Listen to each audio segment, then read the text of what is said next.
Hey everyone, Charlene Ortiz here. Today we're going to talk about step 2 on how to improve your nutrition habits.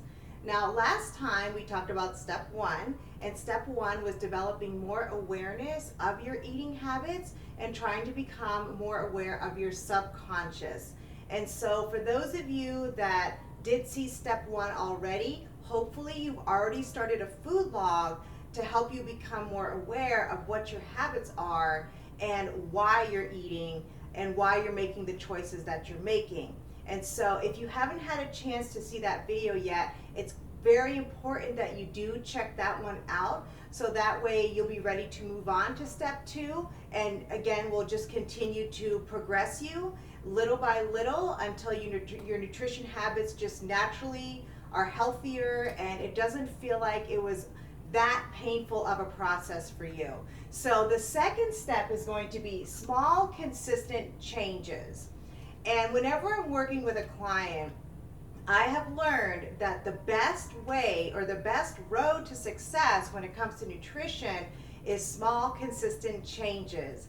Most people are not going to do well cold turkey if they've had really poor nutrition habits their whole life, and all of a sudden we take away everything from them, all the sugars and the processed foods and the fats and all the junk food that you've been addicted to for decades. If we just take that all away right away and just start throwing in fruits and vegetables and nothing but lean meats and healthy fats, most people don't do very well if that happens overnight. So it always is better to just do small, consistent changes that are going to feel realistic for you and changes that you'll be able to maintain for the rest of your life.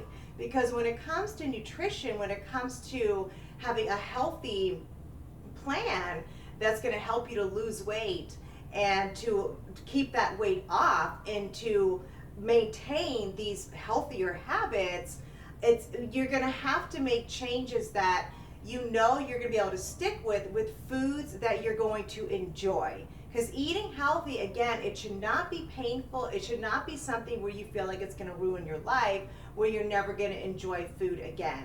And so that's why I've always found it interesting, a lot of these shows, these weight loss shows, where the trainer or the nutritionist or whoever will go into someone's home, take out all the processed foods, all the junk, throw it into a trash bag, throw it away, go to the grocery, and then buy all healthy foods, bring it all back, and with overnight expecting that person to be able to maintain those changes for the rest of their life, unless they are getting constantly monitored, unless they're getting constant support, daily updates, daily motivation, and whatever it is that they need to maintain that, then that's fantastic.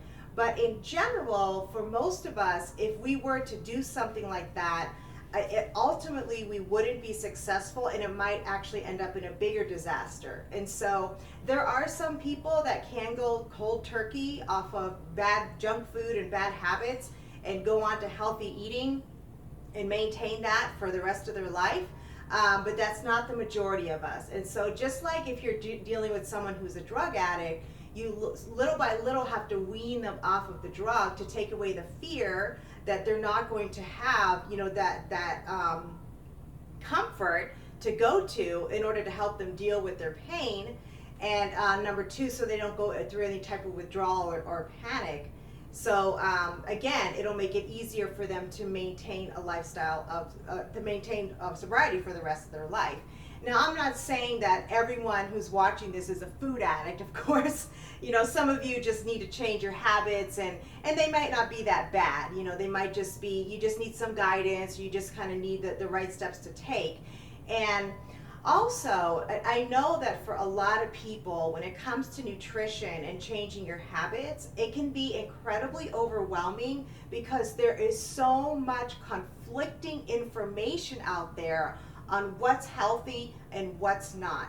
There's so many different nutrition plans, like the paleo diet, the Mediterranean diet. There was the South Beach diet for a while, the Atkins diet, the vegan diet, the vegetarian diet. What about juicing? What about the raw food diet? I mean, there's just so many different diets, and they're not really diets, they are lifestyles. They are the way that people do eat, and they do live that way. And for those that whatever they've chosen, those people are happy with that type of lifestyle or that type of nutrition plan for them.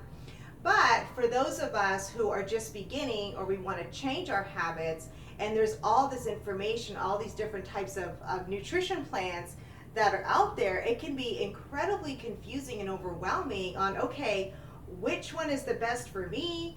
Should I be vegan? Will it really be better for me? Should I do a more paleo diet or ketogenic, where you're eating lower carb, higher fats? Like, what is the truth? Like, what is the best way for me? And my advice to you on that for now, don't worry about it. Just focus on trying to improve the habits that you have now. At some point, I will do a video on the different diets and why people prefer those types of diets, and you can choose which one is appropriate for you as you start to learn to eat healthier, and as you get to a point where you feel like, okay, I think I'm ready to commit to a certain type of nutrition plan, and I think this is going to be the one that I enjoy and that I prefer. And so that way you guys can kind of see, again, what are the pros and cons of different nutrition plans. And as far as I'm concerned, if you find a plan that works for you, and you're healthy and you're energetic, and it's really improved the quality of your life, then I think that's fantastic. I'm not really against any type of nutrition plan per se. Maybe the ones like the Atkins diet, or there's some crazy ones out there. But in terms of the ones that that just encourage you to eat healthy in a different variety of foods and finding foods that you enjoy, again, whether it's a vegan diet or whether it's a ketogenic paleo type of diet, if you found that to be beneficial to you, then that's fantastic, and I think that you should go with that. But for now, don't worry about it. Just worry about making small, consistent changes to improve your eating habits right now, so it won't be overwhelming, and it's something that you'll feel is going to be doable for you. The same way with your exercise program, you always want to choose a schedule or a regimen that's going to be realistic for you in the beginning. And I'm going to be doing a video next week on 5 ways to start an exercise program that will make it easier for you. And so again, that doesn't feel overwhelming as well. But okay, so the first change, and is usually the easiest change that I recommend to my clients when we're starting to make the small, consistent changes, is to replace 1 sugary beverage a day with water, just pure water. Ideally, you would want it to be filtered water, and you can actually find water filters for a great price on Amazon, on eBay, for like $15. So they're really not that expensive. I know you have to replace the filters on occasion, but even the filters, again, if you only are having to buy them once a month, it's really not that expensive, especially if you're someone that buys bottled water. Bottled water, again, I don't trust it. And there is a documentary called Tapped that kind of exposes the bottled water industry, and how there's just so much corruption in it, where it's really not the mountain spring water that you think it is. And so I encourage you to, if you're interested, to check out the documentary. It's called Tapped, Tapped, and that will go really into depth about the bottled water industry. And for me personally, it certainly confirmed for me that I would much rather have just a water filter, and that way I know the water's filtered. I have it right there in front of me, I can see. So as soon as possible, do try to invest in a water filter so that the water can be more pure. But for now, again, just any pure water is going to be good. And so say, for example, you're drinking 4 to 5 sugary drinks a day. And it could be soda, it could be juices, again, anything that's going to have a lot of sugar that's not pure water. So say you're drinking 6, so let's say you're drinking 6 a day. That's about on average for most people. And so if you replace 2 of those sugary drinks with just pure water, what that is going to do, number one, it's going to be so much better for your body because water is just a natural detoxifying cleansing agent that just helps to flush our body of toxins. It helps to improve our digestive system, our circulation, and again, it just gets things moving. It also helps with our skin, with our hair, because we're more hydrated. Again, with just fresh, pure water that doesn't have any additives or coloring or sugar or anything in that. And so it just has so many benefits to begin with. Second is that it will produce a calorie deficit for you. And it's probably the easiest way to produce a calorie deficit without having to make any drastic changes. And so let's say, for example, you decide again to change 2 of your sugary drinks a day to 2 glasses of water. So let's say you have 6 sugary drinks a day. And let's say each of those drinks is about 200 calories. Just, I don't know, maybe a 12 or 16 ounce glass is 200 calories. And so that's going to be 1,200 calories a day that you're drinking in just beverages. It's not even any food that you're ingesting. And so let's say we take 2 of those away. And so now you have 4. Okay, and then that's going to be 800 calories, all right? So now you've just deducted 400 calories from just that small change. And again, I'm just saying on average, some drinks might be 150 calories or maybe 210 calories. Just, again, it depends on the amount, the type of drink, but that's just an average. So if you're at now a 400 calorie deficit a day because of water, and you multiply that by 7, that's going to be a 2,800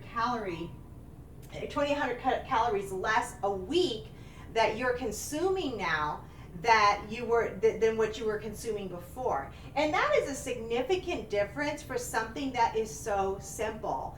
And then if you add exercise onto that, and you're burning, let's say 100 calories per workout, and you're doing that 3 days a week, then that would be an additional 300 calories a week. And then that would be 3,100 calories a week.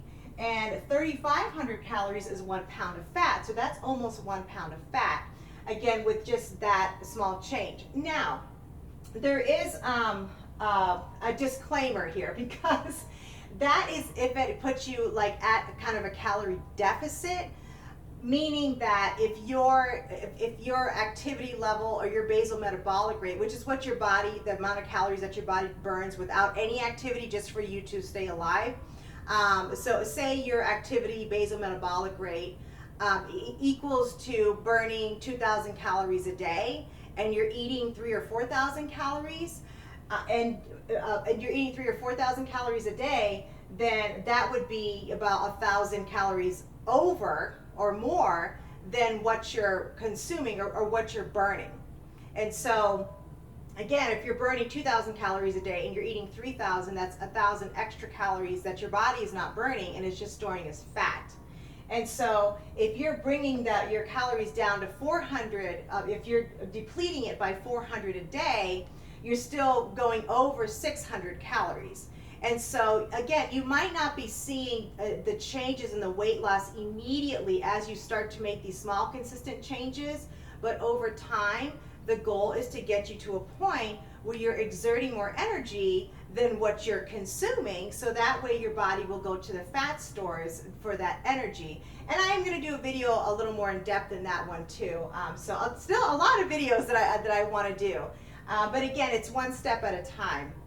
And so, but yeah, so just to demonstrate how changes that are just small and consistent and don't have to be overwhelming can really contribute to a considerate calorie deficit throughout the week. And so it doesn't have to be super painful. And so that's why I always tell people, when you're beginning to change your habits to achieve a healthier lifestyle, make sure that it is something that you feel is doable for you.